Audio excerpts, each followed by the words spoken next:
Hi, this is Raman, your tutor from Alberta Real Estate School. Today, we'll take a look at different types of mortgages. This is a topic that you need to understand whether you are studying for the real estate exams or the mortgage exams. So let's dive in. First of all, let's take a look at the definition of the word mortgage. Mortgage is pledging of real property to a lender as a security for the debt. So in this case, the person is getting a loan to buy the property, and for that, they are putting the very same property as the security, which means if a person does not make the mortgage payments, the bank can then take the property and sell it and recover their money. Real property in this case would include land that the property is built on. It would include any fixed improvements to the land, which will be your house, the garage, shed, fence, anything that is permanently attached to the land, plus ownership rights. This will be your bundle of rights that come with property ownership. Who are the parties to the mortgage agreement? There are two parties to a mortgage agreement. The first one will be the lender, or also known as a mortgagee. This is the person giving the money. And then second is the borrower or the mortgagor who is purchasing the property. Now let's take a look at the different types of mortgages. First one is fixed rate mortgage. Fixed rate mortgage is a mortgage where the interest rate for the mortgage is fixed for the entire term of the mortgage. So let's say somebody is getting a mortgage for 5 years. So over the term of the 5-year term of the mortgage, the interest rate will stay the same. It will not change. So if the interest rate stays the same, the payments will also stay the same over the course of the term of the mortgage. Usually, this type of a mortgage will have a higher interest rate compared to the variable rate mortgage. And this is because the lender is taking additional risk because they're locking in a particular interest rate. If the market interest rates were to go up, in that case, the lender won't be able to raise the rates here. Whereas in a variable rate mortgage, they would be able to raise the rates. In a fixed rate mortgage, they cannot raise the rate, which means they are stuck with the lower interest rate. So in order to compensate for that risk the lender is taking, they will charge higher interest rates for fixed rate mortgages. Next one is a variable rate mortgage. A variable rate mortgage is a mortgage where interest rates will change periodically during the term of the mortgage. So for example, if somebody is taking a 5-year mortgage, in this case, the interest rate will start or may start lower. And then as the years go on, the interest rate may get higher. So interest rate will basically adjust based on the market interest rate, which will be your Bank of Canada rates. So if Bank of Canada rate goes up, then the variable rate mortgage will also go up because the lenders will adjust their prime rate, which is generally based on the Bank of Canada rate, and therefore the variable rate mortgage will go up as well.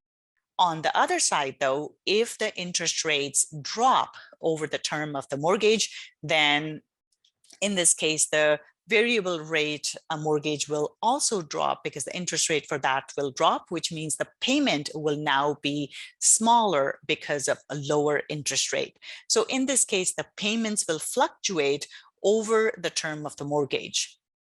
The next one is open mortgage. Open mortgage is a mortgage where the borrower can repay or pay back all of the principal or part of the principal without any penalties. So in this case, we see generally these type of mortgages are shorter term mortgages, 6 months, 1 year, 2-year mortgages, because lender is taking additional risk because the borrower can pay off the mortgage at any point. And therefore, the lender will charge a higher interest rate for an open rate mortgage versus a closed rate mortgage. So the lender will charge a higher interest rate for an open mortgage than a closed mortgage. So let's take a look at the closed mortgage. A closed mortgage is a mortgage that allows the borrower to repay all or part of the principal at any time, but with penalties. So in this case, again, the borrower can pay back the money at any time, But if they pay back before the term is over, they would have to pay a penalty in that case. For example, let's say somebody has a 5-year mortgage and they wanted to sell the house after 3 years. So they wanted to pay back the mortgage after 3 years. In this case, because there's still 2 years left on the mortgage, there would be a penalty associated with paying that mortgage off. There are 2 types of payout penalties: interest rate differential or 3-month interest penalty. Interest rate differential penalty will be in the case of closed mortgage that has a fixed interest rate, and 3-month interest penalty will be if there's a closed mortgage with variable interest rate. Generally, these type of mortgages will have prepayment privileges, which means the lender will allow the borrower to pay back certain amount of the principal back every year without the penalty. The prepayment privileges could be anywhere from 10 to 20%, which means a person can pay off 10 to 20% of their mortgage every year without any kind of penalty. For example, prepayment privilege was 20%. In this case, let's say the mortgage amount is 100,000. So the person will be able to pay 20,000 back without any kind of penalty. In addition to this, they can also have other prepayment privileges, like, for example, making double payments amount. So you can double your payment without any kind of penalty. You can switch the frequency of your payment. So there are multiple different options that can be available for a closed mortgage. Now let's take a look at an assumable mortgage. Assumable mortgage is the mortgage where the buyer will take over the existing mortgage when they purchase the property. So in this case, buyer will take possession of the property, plus they will assume the obligations and terms and payments under the existing mortgage. And usually a person would do this when the interest rates are going up. So let's say our interest rates are really low right now. 2 years from now or 3 years from now, the interest rates have doubled. So today, for example, let's say the interest rate is 2%. 2 years from now, it is 4%.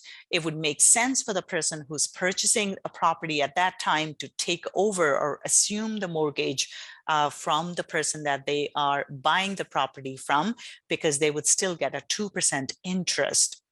So that's why it would make sense under certain circumstances to assume the person's mortgage.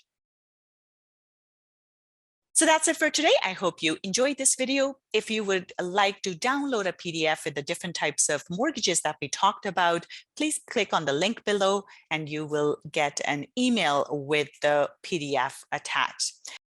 And if you would like any help with preparing for your Alberta real estate exam, I invite you to visit our website, www.albertarealestateschool.com, or you can give us a call at 587-936-7779. That's it for now. See you next time.